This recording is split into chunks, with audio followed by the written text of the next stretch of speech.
नमस्कार, स्वागत है आपका साधना प्लस न्यूज में। आपके साथ मैं हूं सोनाली ठाकुर। हिमाचल की खबरों से करेंगे बुलेटिन की शुरुआत। उसके पहले नजर हेडलाइंस पर। तक की स्कूल को खोलने की मंजूरी दे दी गई है। सप्ताह से पहले आपको बता दें कि 3 दिन 10वीं और 12वीं के छात्र स्कूल आएंगे, जबकि अगले 3 दिन यानी 9वीं और 11वीं के छात्र स्कूल आएंगे। वहीं कैबिनेट ने 8000 पर टाइम मल्टीटास्क वर्कर्स की भर्ती करने की भी कैबिनेट ने मंजूरी दे दी है। शिक्षा मंत्री गोविंद सिंह ठाकुर ने कहा है कि अब कोरोना के मामले कम होने हैं और जिसको देखते हुए स्कूल को खोलने का फैसला लिया गया है। उन्होंने बताया है कि राजस्व विभाग में 20 पद नायब तहसीलदार के भरे जाएंगे।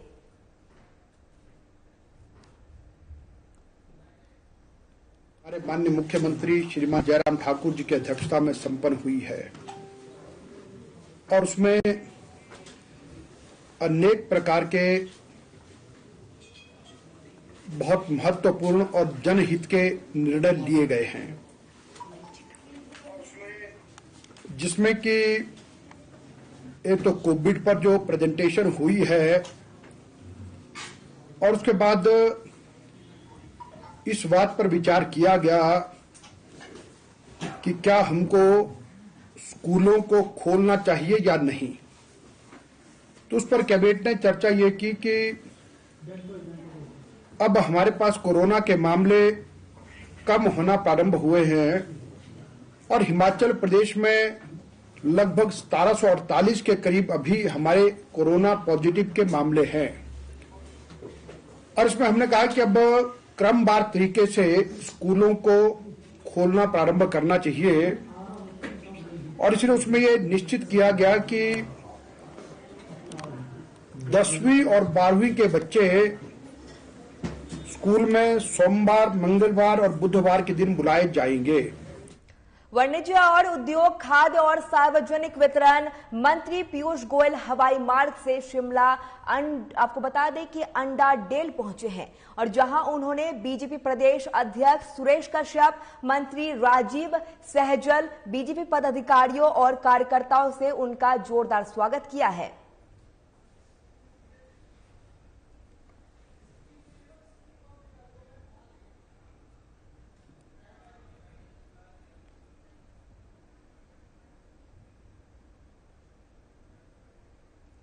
पदों को भरने की प्रक्रिया चल रही है, लेकिन विभाग परिणाम नहीं निकाल रहा है और अगर जल्द परिणाम नहीं निकाला जाता है तो उग्र आंदोलन शुरू करने की चेतावनी भी दी गई है।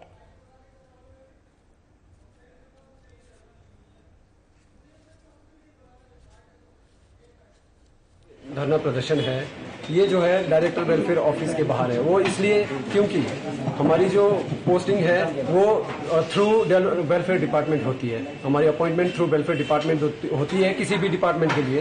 तो इलेक्ट्रिसिटी बोर्ड में 2019 की पोस्टें आई हुई है और 2019 की पोस्टों का डॉक्यूमेंटेशन 2020 अक्टूबर 21 अक्टूबर तक हुआ है और 1 साल लग गया इस डिपार्टमेंट को रिजल्ट निकालने में। अधिकारियों के नकारात्मक रवैये के कारण, डायरेक्टर साहब के नकारात्मक रवैये के कारण हमारी सुध नहीं ली गई 1 साल में।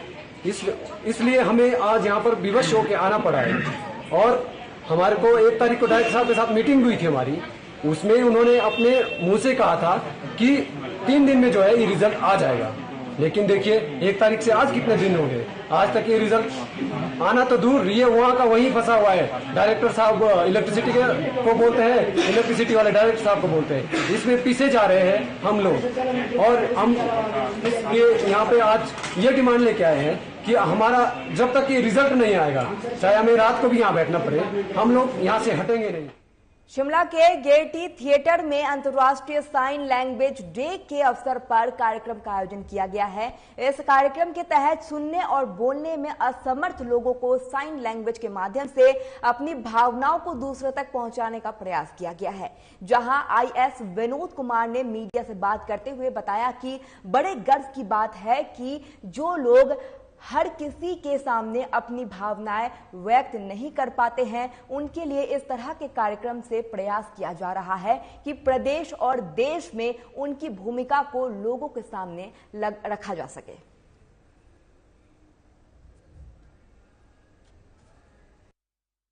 सबसे पहले तो हमारे international day of sine language की सभी को बधाई। और ये एक ऐसा दिवस है जिसके बारे में शायद ज़्यादा लोगों को जागरूकता भी नहीं है, और इसकी जो महत्व है इसको ज़्यादा लोग समझ भी नहीं पाते। अब जब आप इस फंक्शन में आएंगे और आप देखेंगे कि जिस व्यक्ति को सुनने में और बोलने में असमर्थता है, वो व्यक्ति कैसे अपने आप को व्यक्त करेगा, वो कैसे आम समाज के साथ खुलेगा मिलेगा। इन चीज़ों को बताने के लिए आज ये स्पेशल तौर पे deaf and dumb association Himachal के द्वारा ये कार्यक्रम आयोजित किया जा रहा है, और मैं अपने आप को बड़ा खुशकिस्मत समझता हूँ कि मैं इस कार्यक्रम का हिस्सा हूँ, और इसके लिए मैं एसोसिएशन का तहे दिल से धन्यवाद भी करता हूँ। इसमें 2 या 3 चीज़ें जो भी मेरे ध्यान में आई हैं, वो पहली चीज़ ये है कि जो इंटरप्रेटर्स हैं, क्योंकि जो व्यक्ति अपने आप को व्यक्त करने में असमर्थ है उसको साइन लैंग्वेज के माध्यम से व्यक्त करना पड़ता है, तो इसमें इंटरप्रेटर्स जो है उनकी भूमिका बहुत ज़्यादा है। तो इंटरप्रेटर्स की जो ट्रेंड इंटरप्रेटर्स हैं, हमारे सर्टिफाइड इंटरप्रेटर्स हैं, उनका हम सबसे पहले यहाँ पे हिमाचल प्रदेश में इनका एक सूची तैयार करेंगे, और उसके बेसिस पे हम करेंगे कि कैसे ये इन सभी की जो दिक्कत आती है अपने आप को व्यक्त करने में, उसको कैसे।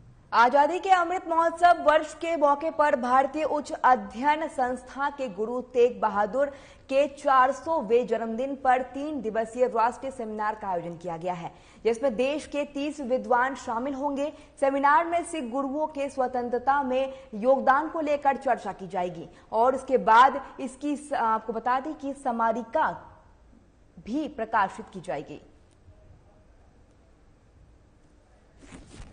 आजादी के अमृत महोत्सव की पूर्व पीठिका की दृष्टि से हमने ये कार्यक्रम आयोजित किया है।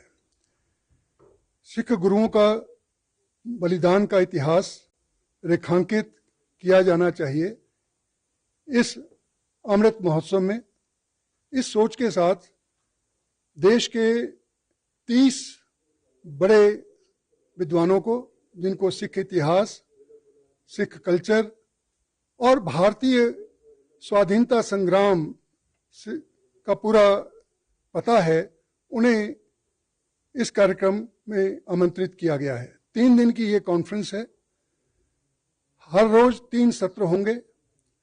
हर सत्र में कम से कम 3 पेपर पढ़े जाएंगे, और इस प्रकार से 25-26 विद्वान इसमें अपने पेपर पढ़ेंगे, और उसके पश्चात इसकी एक अच्छी स्मारिका प्रकाशित की जाएगी, जिसमें गुरु तेग बहादुर जी का बलिदान सर्वोपरि मानते हुए उसको सर्वाधिक रेखांकित किया जाएगा। जिला मुख्यालय हमीरपुर में मिड डे मील और आंगनवाड़ी वर्कर्स यूनियन ने C2 के बैनर तले प्रदर्शन किया है। दरअसल आंगनवाड़ी वर्कर्स और मिड डे मील वर्कर्स ने केंद्र और राज्य सरकार की नीतियों के खिलाफ प्रदर्शन किया। हमीरपुर के गांधी चौक पर प्रदर्शन करने के बाद मिड डे मील और आंगनवाड़ी वर्कर्स ने DC हमीरपुर के माध्यम से CM आपको बता दें कि जयराम ठाकुर को ज्ञापन सौंपा है। C2 से संबंधित आंगनवाड़ी वर्कर्स हेल्पर यूनियन और mid day meal workers union का ये प्रदेश व्यापी आह्वान है। पूरे देश के अंदर ICDS के बजट में मोदी सरकार ने 30% की कटौती की है।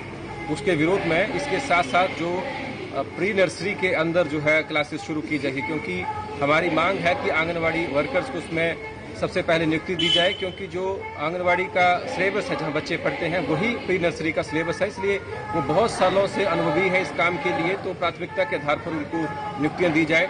इसके साथ जो मिड डे मील वर्कर्स के लिए राज्य सरकार ने कहा था, कई बार आश्वासन दिए हैं कि वो उनको न्यूनतम वेतन देंगे, तो वो हिमाचल प्रदेश में 9,000 रुपया मासिक न्यूनतम वेतन है।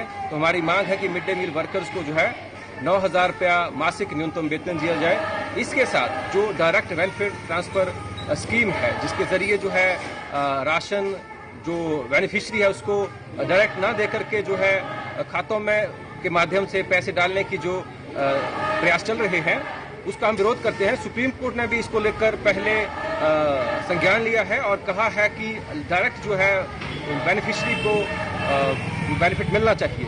आज हमारा जो भी यहाँ पे एजेंडा है, हम 23 वर्षों से आंगनवाड़ी में सेवाएं दे रहे हैं और प्री नर्सरी स्कूल की शिक्षा भी हम बच्चों को देते आए हैं। बाकी भी जो योजनाएं सरकार ने चलाई हुई उनका भी हम पूरा जो है वहन कर रहे हैं, लोगों तक पहुंचा रहे हैं। परंतु अब पिछले 1 वर्ष से स्कूलों में जो सरकार ने एक मुद्दा उठाया है कि प्री नर्सरी का, अगर स्कूलों में प्री नर्सरी बिठा दी जाएगी तो हमारे पास जो हम प्री नर्सरी की शिक्षा पहले से दे रहे हैं वो खत्म हो जाएगी। जब हमारे पास बच्चे ही नहीं होंगे तो हम प्री नर्सरी की शिक्षा किसको देंगे? तो ये सरकार का एक मुद्दा रहा है कि आंगनवाड़ी ICDS को खत्म करने का, जो कि एक बेनिफिशरी को हम बच्चे को गर्भकाल से ही हम जो पोषण देते आए हैं और बच्चों को प्री नर्सरी स्कूल की शिक्षा दे रहे हैं। अब सरकार का कहना है मिड डे मील जिला प्रधान यूनियन C2 बंदी, और हमारी मांगों की ये है ना, हमारी मांग है जी हमारे को एक तो न्यूनतम वेतन मिलना चाहिए, और दूसरा जो एफिडेविट मांग रहे हैं वो हमारे को 17 साल हो गए, हम इसका एफिडेविट नहीं देंगे। चलिए, हिमाचल के बुलेटिन में फिलहाल इतना ही। साधना प्लस न्यूज पर खबरों का सिलसिला लगातार जारी है। नमस्कार।